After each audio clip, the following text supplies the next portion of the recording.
Jai Shri Krishna students, hope you all are healthy at your home. Student, as per your new syllabus of chemistry, your chapter 2 is divided into the main two part. Part 1 is chemistry of the elements of first transition series, and second is first inner transition series, which is given in your textbook as a name, chapter name, chemistry of lanthanide element.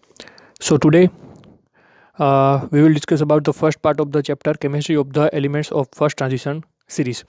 આ chapter આ portion જે છે આ ચેપ્ટરનું તેનું material જે છે આ video લેક્ચરની સાથે સેન્ડ કરવામાં આવશે. So let's discuss about some important topics of this part 1 of the chapter 2. So the first point is introduction and position in the periodic table. Next આપણે ફર્સ્ટ ટોપિકની વાત કરીએ તો એ છે introduction and position of transition element in the periodic table. તો અહીંયા જે છે આપણે વાત કરીએ ફર્સ્ટ ડી બ્લોક એલિમેન્ટ જે છે તેની. તો ડી બ્લોક એલિમેન્ટમાં આપણે જે તમારા સિલેબસની અંદર સ્ટડી કરવાનું છે આ ફર્સ્ટ રોમાં આપેલા એલિમેન્ટ, રાઈટ, કે જેને 3D સિરીઝ તરીકે પણ ઓળખવામાં આવે છે. ઓકે, જે આ ફર્સ્ટ આપેલા છે રેડ કલરની અંદર જે આપેલા છે સબસ્ટન્સ એલિમેન્ટ્સ, તેને જે છે 3D સિરીઝના એલિમેન્ટ તરીકે ઓળખવામાં આવે છે. સ્કેન્ડિયમથી લઈને ઝિંક સુધીના જે આ 10 એલિમેન્ટ જે છે તેનો સમાવેશ 3D સિરીઝની અંદર થાય છે. પર્ટિક્યુલરલી જે ફર્સ્ટ 3D સિરીઝ છે તેમાં સ્કેન્ડિયમથી લઈને કોપર સુધીનો સમાવેશ થાય છે. બિકોઝ ઝિંક જે છે તેની આઉટરમોસ્ટ જે છે સેલ તેની અંદર 10 ઇલેક્ટ્રોન છે, એટલે એ વધારે મોર સ્ટેબલ છે. આ માટે થઈને જે છે તેનો સમાવેશ જે છે એ ડેફિનેશન પ્રમાણે 3D સિરીઝની અંદર થતો નથી. સો ફર્સ્ટ જે સિરીઝ છે સ્કેન્ડિયમથી લઈને કોપર સુધી તેને 3D સિરીઝ તરીકે ઓળખવામાં આવે છે. હવે આ જે એલિમેન્ટ છે તેને ટ્રાન્ઝિશન એલિમેન્ટ એટલા માટે કહેવામાં આવે છે બિકોઝ એસ બ્લોકથી લઈને પી બ્લોક સુધી જતા જે તે એલિમેન્ટ જે છે તેની પ્રોપર્ટીઝમાં ફેરફાર થાય છે, પ્રોપર્ટીઝ જે છે તે બદલતી રહે છે.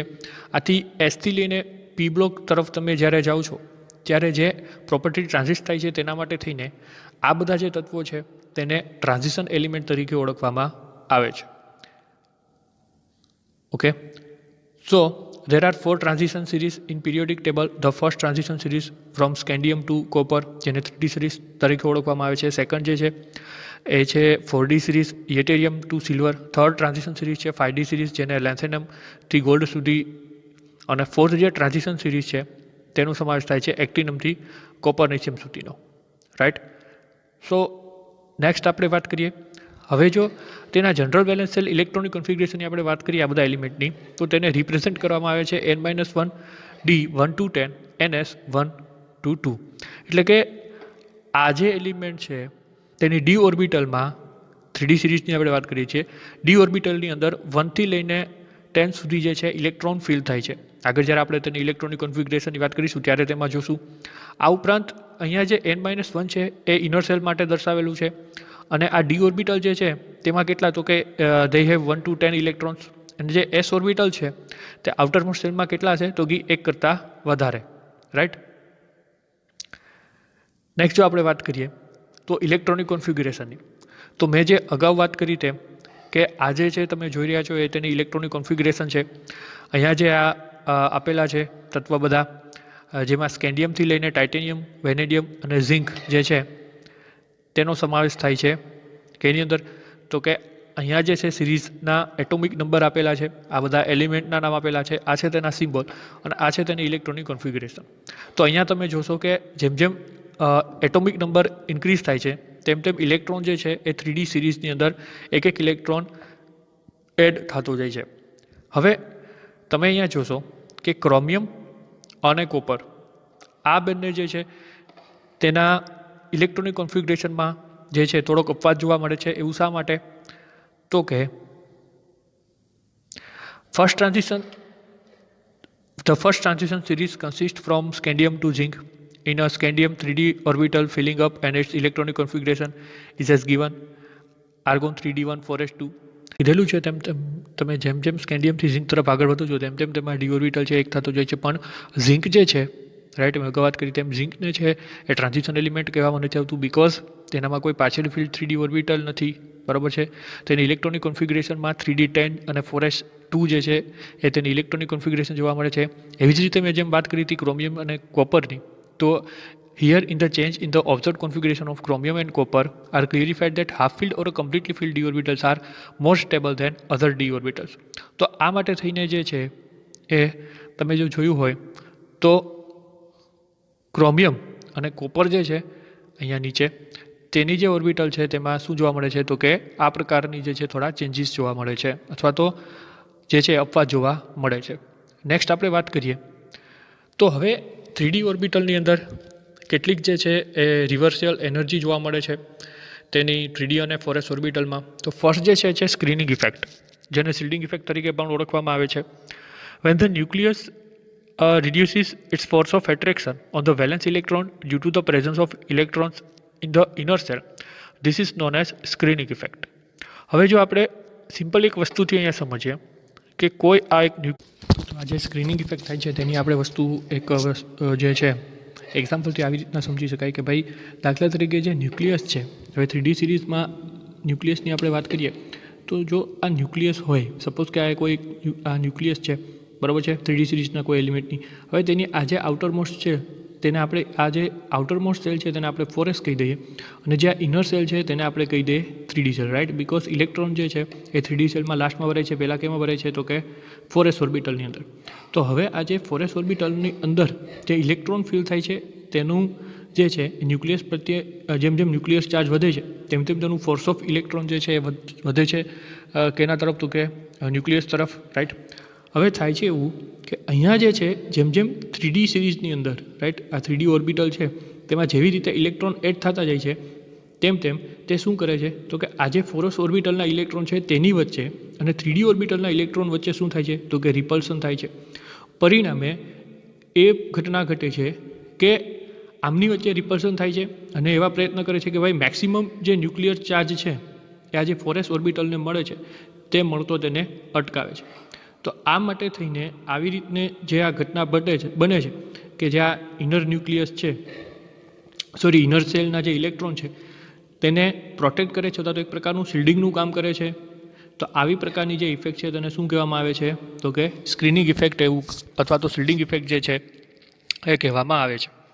બીજું અહીંયા નેક્સ્ટ આપેલું છે here 4s orbital is spherical shape and hence greater penetrating power to 3D orbital. Thus 4s orbital has lower energy with compared to 3D orbital, so that after the completion of electron configuration in argon, newly electron filled first in 4s orbital then 3D. તો અહીંયા જે છે એ reason આપેલું છે કે ભાઈ શા માટે 4s ઓર્બિટલમાં પહેલાં ઇલેક્ટ્રોન જાય છે અને ધેન જે છે તમારી 3D ઓર્બિટલ અહીંયા જે છે ફિલ થાય છે, રાઈટ? ઓકે, નેક્સ્ટ વાત કરીએ તો ટ્રાન્ઝિશન એલિમેન્ટ જે છે તેના ફિઝિકલ પ્રોપર્ટીઝની. તો ફર્સ્ટ જે છે એ છે atomic radii. Atomic radius of d block elements of first transition series generally decrease with increase in atomic number. તો સેમ ઇટ ઇઝ જે આપણે અગાઉ વાત કરી હતી તેમ કે ભાઈ અહીંયા જે તમે જોઈ રહ્યા છો જેમ તમે ડી બ્લોક એલિમેન્ટની અંદર જનરલી એ ડિક્રીઝ થાય છે, જેમ જેમ એટોમિક નંબર વધતો જાય છે તેમ તેમ એની અંદર શું જોવા મળે છે તો કે ડિક્રીઝ જે છે એ થતી જાય છે. શા માટે તો કે આપણે અગાઉ જેમ સ્ક્રીનિંગ ઇફેક્ટની વાત કરી કે ભાઈ સ્ક્રીનિંગ ઇફેક્ટના કારણે શું થાય છે તો કે સ્ક્રીનિંગ ઇફેક્ટના કારણે જે છે ઇનર સેલના જે ઇલેક્ટ્રોન છે એક શિલ્ડ ટાઈપ જે છે કામ કરે છે અગેન્સ્ટ 4s ઓર્બિટલના ઇલેક્ટ્રોન. હવે જો વાત કરીએ એટોમિક રેડિયાઈની તો અહીંયા પણ સેમ વસ્તુ થાય છે. ન્યુક્લિયસ જે છે, રાઈટ, ન્યુક્લિયસ જે છે તેને આ જે છે આઉટરમોસ્ટ સેલ જે છે તેના 4s ઇલેક્ટ્રોનમાં ઓલરેડી પહેલેથી જ જે છે ઇલેક્ટ્રોન રહેલા છે, ઓકે? અને ઇનર જે છે એ શું છે તો કે 3D ઓર્બિટલ થાય છે. શું કે જેમ જેમ એટોમિક નંબર ઇન્ક્રીઝ થતો જાય છે તેમ તેમ આ જે ઇનર સેલના ઇલેક્ટ્રોન છે તે 1, ત્યારબાદ 2, 3, 4 એ રીતે વધે છે. પણ એ પહેલાં ન્યુક્લિયસનું જે ન્યુક્લિયર ચાર્જ છે તે કોને એટ્રેક્ટ કરે છે તો કે 4s ઓર્બિટલમાં રહેલા ઇલેક્ટ્રોનને. પરિણામે જે છે 4s ઓર્બિટલમાં રહેલા ઇલેક્ટ્રોનનું ન્યુક્લિયસ પ્રત્યે જે એટ્રેક્શન છે તેના કારણે થઈને સાઇઝ ઓફ એટમ જે છે એ કેવી થાય છે તો કે ડિક્રીઝ થાય છે. એટલે તમે અહીંયા જોઈ શકો છો કે સ્કેન્ડિયમથી લઈને મેંગેનીઝ સુધી આ ઘટના ઘટે છે એ ડિક્રીઝ થાય છે.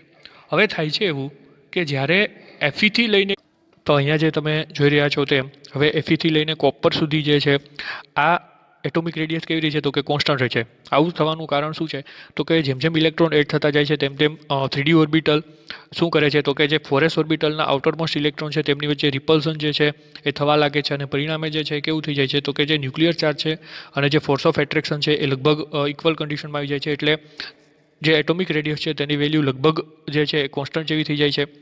નેક્સ્ટ જો આપણે વાત કરીએ ઝિંકની, તો ઝિંક જે છે તેની અંદર ફરી પાછી જે છે એટોમિક રેડિયસનો વધારો થાય છે.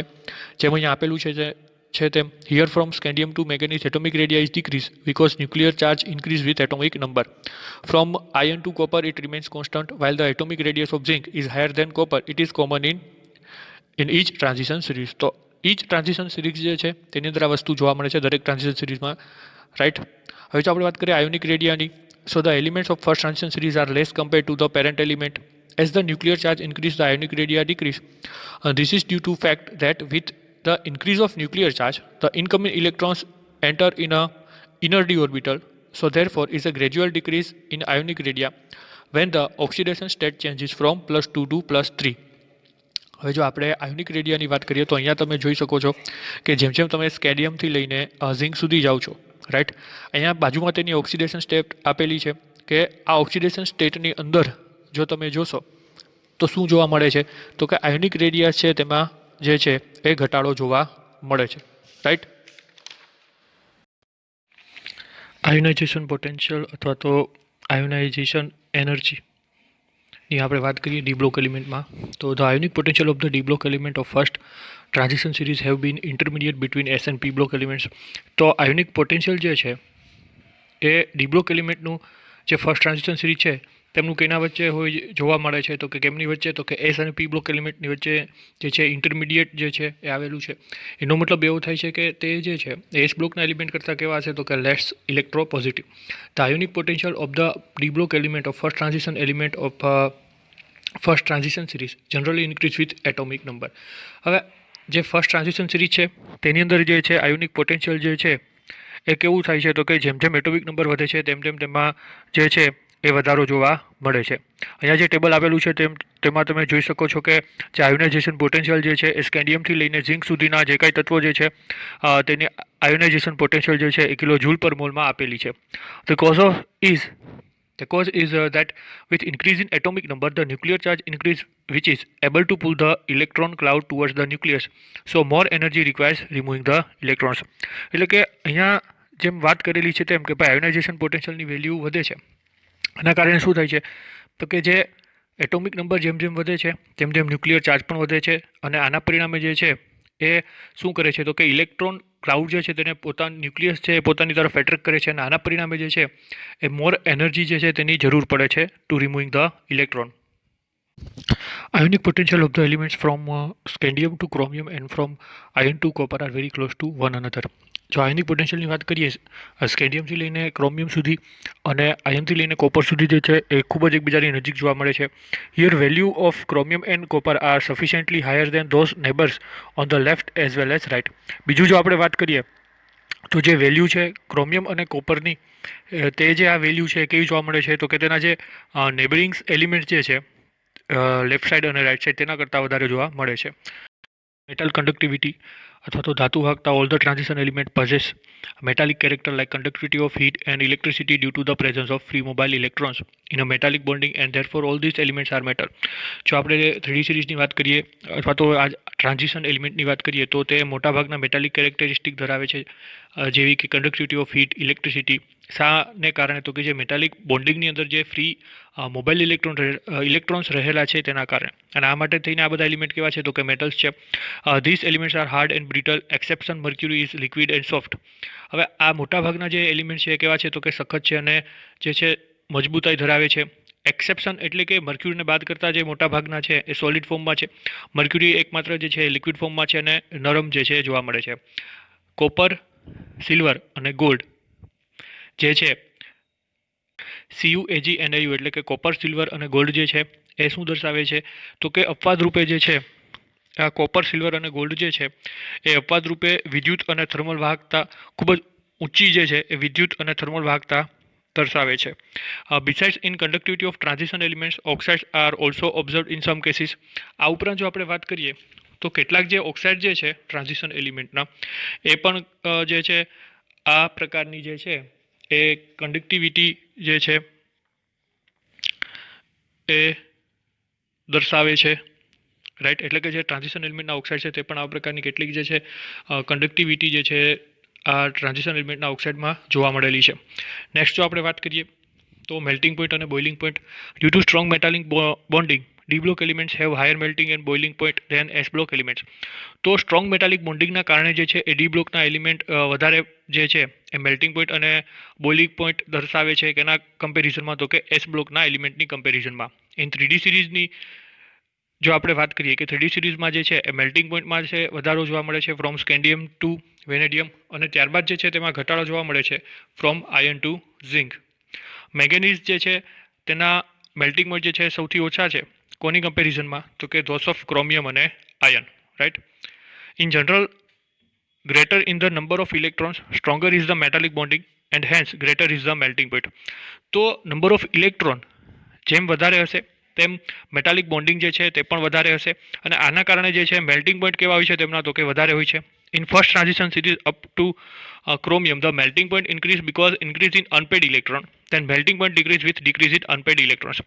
તો ક્રોમિયમ સુધી જે છે તમે જોશો તો અહીંયા એવું કીધેલું છે કે ભાઈ આ સિરીઝની અંદર જે છે ક્રોમિયમ સુધીના જે કાંઈ એલિમેન્ટ છે તેના મેલ્ટિંગ પોઈન્ટમાં જે છે એ વધારો જોવા મળે છે, કારણ કે તેની અંદર જે છે જેમ જેમ નંબર ઓફ અનપેડ ઇલેક્ટ્રોન જે છે તેમાં વધારો થાય છે તેમ તેમ, અને એવી જ રીતે મેલ્ટિંગ પોઈન્ટ છે એમાં ડિક્રીઝ જે છે ઘટાડો જોવા મળે છે. ક્યારે? તો કે નંબર ઓફ ઇલેક્ટ્રોન જે છે અનપેડ ઇલેક્ટ્રોન એ શું છે, તો કે જ્યારે તેમાં ઘટાડો થાય છે ત્યારે મેલ્ટિંગ પોઈન્ટમાં પણ ઘટાડો જોવા મળે છે. ડેન્સિટી એટલે કે ઘનતાની આપણે જો વાત કરીએ તો ડી બ્લોક એલિમેન્ટ જે છે તેની અંદર હાઈ ડેન્સિટી જોવા મળે છે because of their small atomic size અને સ્ટ્રોંગ મેટાલિક બોન્ડિંગ. આ ઉપરાંત જે એન્ટાયર ટ્રાન્ઝિશન એલિમેન્ટ છે તેની જે વેલ્યુઝ છે એટોમિક વોલ્યુમમાં કેવી છે, તો કે ઓછી છે કમ્પેરિઝનમાં એસ અને પી બ્લોકના એલિમેન્ટ કરતાં. સો એટોમિક વોલ્યુમ જે છે અને ડેન્સિટી જે છે એ ઇન્વર્સલી પ્રપોર્શનલ છે એકબીજાના, વ્યસ્ત પ્રમાણમાં છે. આ માટે થઈને જે ટ્રાન્ઝિશન મેટલ જે છે તે શું દર્શાવે છે, તો કે high densities, right. In transition series the density of the elements increase on moving from left to right and attain maximum value for the nickel, then start decreasing from copper and zinc. તો જો આપણે આ ડેન્સિટીની વાત કરીએ તો transition સિરીઝની અંદર જે છે જેમ જેમ એલિમેન્ટમાં તમે લેફ્ટ ટુ રાઇટ જ્યારે જાઓ છો આ સિરીઝની અંદર, તો આની જે મેક્સિમમ વેલ્યુ જે છે એ નિકલમાં જોવા મળે છે. ત્યારબાદ જે છે કોપરથી લઈને ઝિંક સુધી તેમાં જે છે એ શું જોવા મળે છે, તો કે ઘટાડો જોવા મળે છે. તો કોપર અને ઝિંકમાં જે છે એ ડિક્રીઝ થાય છે. તેનું થવાનું કારણ જે છે તેમની સ્મોલ રેડિયસ અને close packed structure of these elements. Tendency of formation of alloys.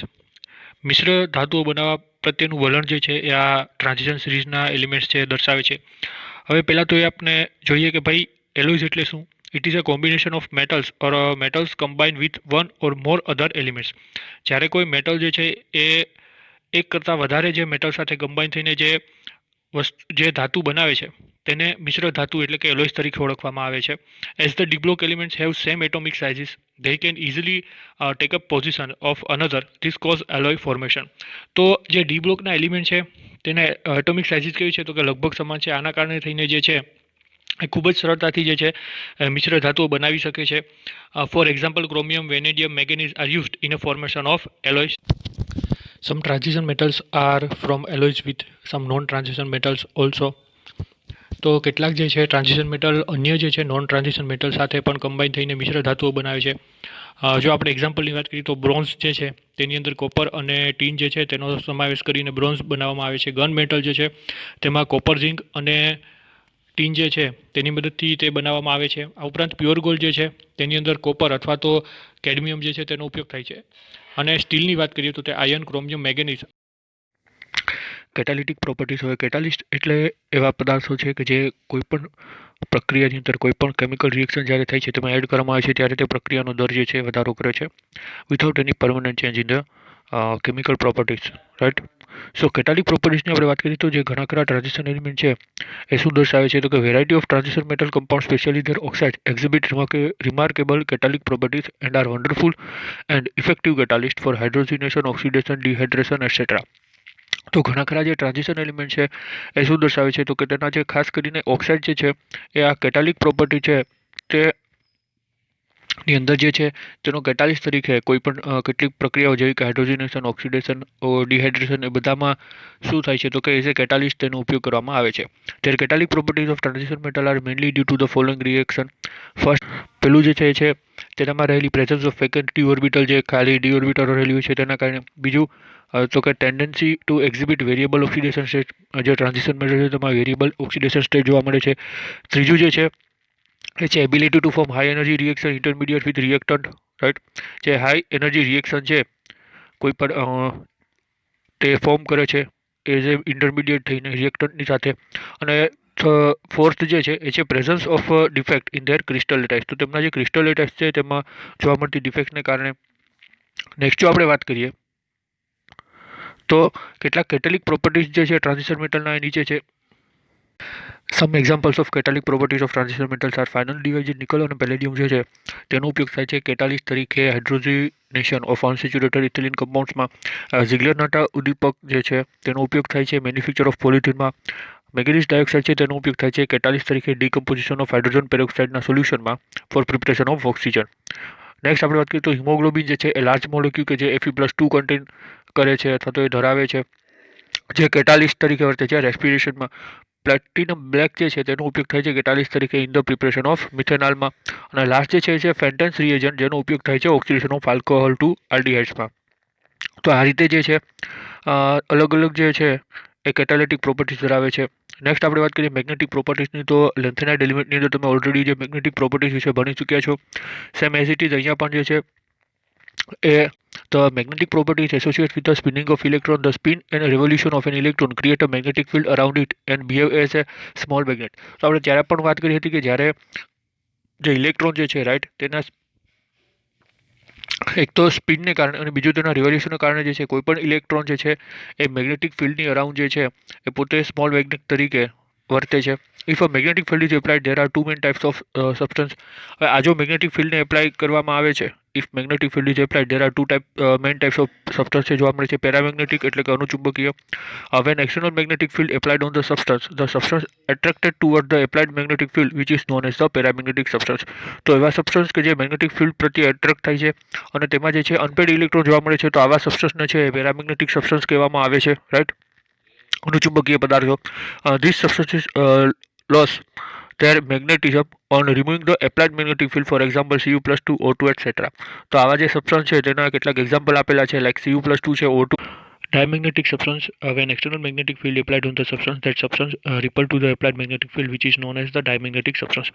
તો આવા જે સબસ્ટન્સ છે કે જેને એપ્લાય મેગ્નેટિક ફિલ્ડ જ્યારે તેના પર એપ્લાય કરવામાં આવે છે ત્યારે કોઈ પણ જાતનું જે છે તે મેગ્નેટિક ફિલ્ડને એટ્રેક્ટ થતા નથી અને રિપલ કરે છે અથવા તો અપાકર્ષણ ત્યાં જોવા મળે છે, તો તેવા સબસ્ટન્સને કહેવામાં આવે છે ડાયમેગ્નેટિક સબસ્ટન્સ. આવું થવાનું કારણ જે છે તેમાં રહેલી કાં તો કમ્પ્લીટલી ફિલ્ડ ઇલેક્ટ્રોનિક સબસેલ હોય અથવા તો અનપેડ ઇલેક્ટ્રોન જે છે તેની એબ્સન્સ હોય, તો તેના એક્ઝામ્પલ તરીકે આપણે Zn+2 N2 વગેરે જોઈ શકીએ છીએ. હવે મેગ્નેટિક મોમેન્ટમ જે છે તેને કેલ્ક્યુલેટ કરવાના ફોર્મ્યુલા નીચે મુજબ આપેલા છે. લેન્થેનાઇડ ઓફ કેમિસ્ટ્રી ઓફ લેન્થેનાઇડ એલિમેન્ટ્સની અંદર જે છે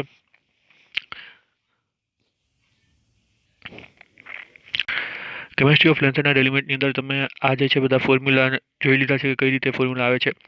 તો અહીંયા આપણે ફક્ત રિવિઝન કરી લઈએ કે જે ઓર્બિટલ રોટેશન છે અનપેડ ઇલેક્ટ્રોનનું, MμL જે છે એ 0 હોય ત્યારે મ્યુ જે છે મેગ્નેટિક મોમેન્ટમ બરાબર કેટલું હોય તો કે મ્યુએસ જેટલું હોય. તો મેગ્નેટિક મોમેન્ટ જે છે એ ફક્ત સ્પિન રોટેશનના આધારે જે છે નીચે મુજબના ઇક્વેશનની મદદથી ગણી શકાય છે. Mu s √n(n+2). તો જે છે અહીંયા એ જે છે શું દર્શાવે છે તો કે નંબર ઓફ અનપેડ ઇલેક્ટ્રોન, અને એસ જે છે એ શું દર્શાવે છે તો કે spin rotation of electron only. Case 2 ની આપણે વાત કરીએ તો જે એફ ઓર્બિટલના રોટેશન ઓફ અનપેડ ઇલેક્ટ્રોન છે એ ઇક્વલ ટુ નથી હોતા મેગ્નેટિક મોમેન્ટને, અને ત્યારે ડિપેન્ડ કરે છે જ્યારે ઇક્વલ ટુ 0 નથી હોતા ત્યારે તે બંને ઉપર આધાર રાખે છે, એક તો સ્પિન ઉપર અને બીજા ઓર્બિટલ રોટેશન ઉપર. તો આની ત્યારે જે છે આપણે જે મેગ્નેટિક મોમેન્ટમ છે તે નીચેના અહીંયા આપેલા ઇક્વેશનથી જે છે એ કેલ્ક્યુલેટ કરી શકીએ છીએ. આ ઇક્વેશન જે છે તમે already chemistry of lanthanide એલિમેન્ટ્સની અંદર જોઈ ગયા છો. એસ છે એ દર્શાવે છે સ્પિન મોમેન્ટમ, એલ છે એન્ગ્યુલર મોમેન્ટમ, જી જે છે એ છે લાન્સે સ્પ્લિટિંગ ફેક્ટર. તો આ બધા જે છે તેની મદદથી તમે મેગ્નેટિક મોમેન્ટમ જે છે એ કેલ્ક્યુલેટ કરી શકો છો. લાસ્ટમાં કીધેલું છે કે ભાઈ જે ફર્સ્ટ ટ્રાન્ઝિશન સિરીઝના જે કમ્પાઉન્ડ જે છે એ કોન્ટ્રીબ્યુશન કરે છે ઓર્બિટલ એન્ગ્યુલર મોમેન્ટમમાં, અને તેમાં જે છે કોઈ જે છે ખાસ એવી કોઈ ફરક જોવા મળતો નથી.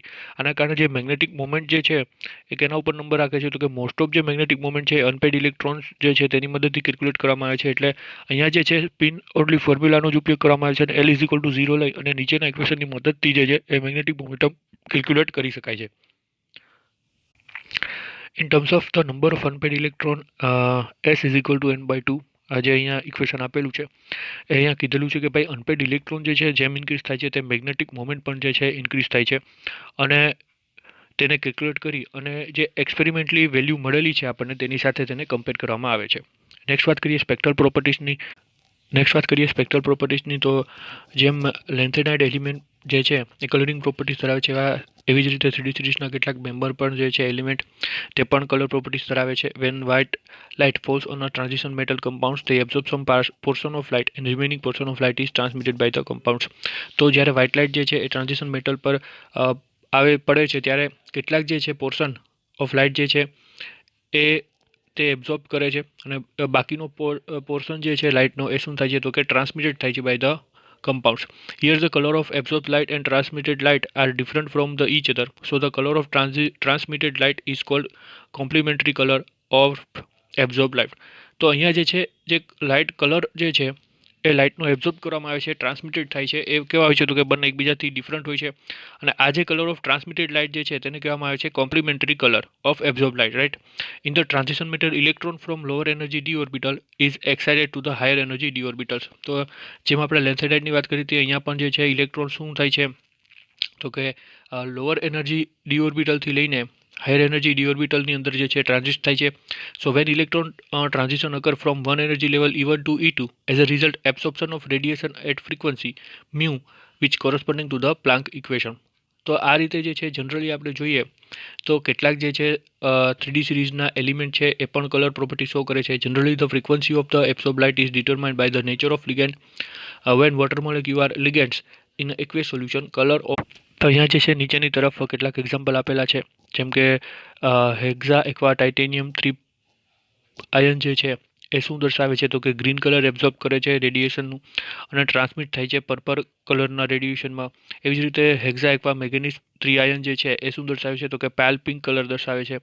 હવે કેટલાક જે છે 3D સિરીઝના જે ટ્રાન્ઝિશન એલિમેન્ટ છે તેના કલર જે છે એ નીચેની તરફ આપેલા છે, જે તમારે ફક્ત જાણકારી માટે આપેલા છે કે ભાઈ સ્કેન્ડિયમથી લઈને ઝિંક સુધી જે છે તેના આઉટર 3D ઇલેક્ટ્રોન્સ જે છે કઈ રીતે ઇલેક્ટ્રોન્સ જે છે તેનું એરેન્જમેન્ટ થયેલું છે, અને એના પરિણામે જે છે તે કલરલેસ અથવા તો જુદા જુદા કલરના તે જોવા મળે છે. લાસ્ટ છે ઓક્સાઇડ એન્ડ ઓક્ઝો આયન્સ. તો જ્યારે ઓક્સાઇડના કોઈ પણ જે છે મેટલ એના જો ઓક્સાઇડ બનાવવા હશે તો જે આ ટ્રાન્ઝિશન મેટલ છે તેને જ્યારે મોલેક્યુલર ઓક્સિજન સાથે હાઈ ટેમ્પરેચરે ગરમ કરવામાં આવે છે ત્યારે તેના ઓક્સાઇડ છે એ ફોર્મ થાય છે, અથવા તો ઓક્સાઇડ તેના બને છે. Generally the oxide of 3D series are form by the reaction of transition metal with molecular oxygen at higher temperature. તો આજે 3D સિરીઝના ઓક્સાઇડ જે છે તે બનાવવા માટે છે કોઈ પણ ટ્રાન્ઝિશન મેટલ જે છે રાઈટ તેને મોલેક્યુલર ઓક્સિજન સાથે હાઈ ટેમ્પરેચરે જે છે એ ગરમ કરવામાં આવે છે, અને ત્યારે તેનું રિએક્શન થઈને આપણને તેના ઓક્સાઇડ પ્રાપ્ત થાય છે. Accept scandium all other transition elements form ionic metal oxide when the oxidation number of a metal increase ionic characteristic is decrease. તો હવે સ્કેન્ડિયમને બાદ કરતાં જે છે બધા ટ્રાન્ઝિશન મેટલ છે એ આયોનિક મેટલ ઓક્સાઇડ જે છે એનું ફોર્મ કરે છે, અને જેમ ઓક્સિડેશન નંબર મેટલના ઇન્ક્રીઝ થાય છે તેમ તેની આયોનિક કેરેક્ટરિસ્ટિક કેવી થાય છે તો કે ઓછી જોવા મળે છે. ફોર એક્ઝામ્પલ Mn2O7 છે એ કેવું છે તો કે મોસ્ટલી હાયર ઓક્સાઇડ જે છે એ બધા એસિડિક જે છે એ નેચરમાં આવેલા છે. બીજા કેટલાક ઓક્સાઇડ જે છે કે જેમના ઓક્સિડેશન સ્ટેટ લોઅર છે એ બધા કેવા છે તો કે એ બધા જે મેટલ્સ જે છે એ કેવા છે એ બેઝિક નેચર ધરાવે છે.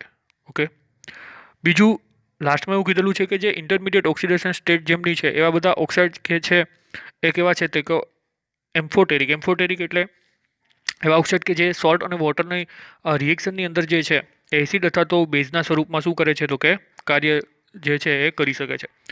બીજું આના પરિણામે જે છે અહીંયા આવું કીધેલું છે કે ભાઈ therefore Mn2O7 dissolve in water to give permanganic acid and CrO3 gives chromic acid and dichromic acid. Mn2O7 એટલે કે ડાયમેંગેનીઝ હેપ્ટોક્સાઇડ અને જે ક્રોમિયમ ટ્રાયોક્સાઇડ જે છે એ શું આપે છે તો કે ક્રોમિક એસિડ અને ડ્રાયક્રોમિક એસિડ જે છે તેનું ફોર્મેશન કરે છે. નીચે કેટલાક એક્ઝામ્પલ આપેલા છે એસિડિક બેઝિક અને એમ્ફોટેરિક ઓક્સાઇડના.